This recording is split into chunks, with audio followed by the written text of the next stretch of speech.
కీర్తనల గ్రంథము 96వ అధ్యాయము. యెహోవా మీద క్రొత్త కీర్తన పాడుడి. సర్వభూజనులారా యెహోవా మీద పాడుడి. యెహోవా మీద పాడుడి, ఆయన నామమును స్తుతించుడి. అనుదినము ఆయన రక్షణ సువార్తను ప్రకటించుడి. అన్యజనులలో ఆయన మహిమను ప్రచురించుడి.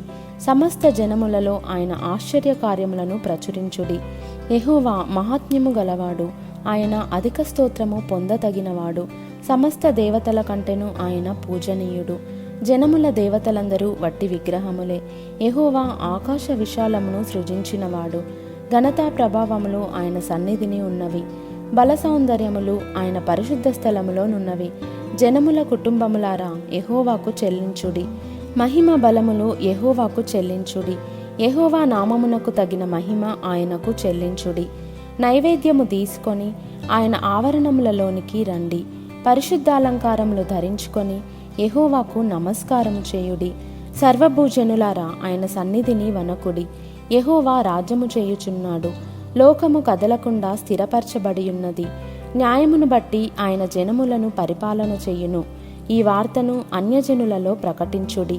యెహోవా వేం చేయుచున్నాడు. ఆకాశము సంతోషించునుగాక, భూమి ఆనందించునుగాక.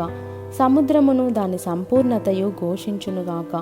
పొలమును దాని యందు గల సర్వమును యెహోవా సన్నిధిని ప్రహర్షించునుగాక. వనవృక్షములన్నయు ఉత్సాహధ్వని చేయునుగాక. భూజనులకు తీర్పు తీర్చుటకై యెహోవా వేం చేయుచున్నాడు.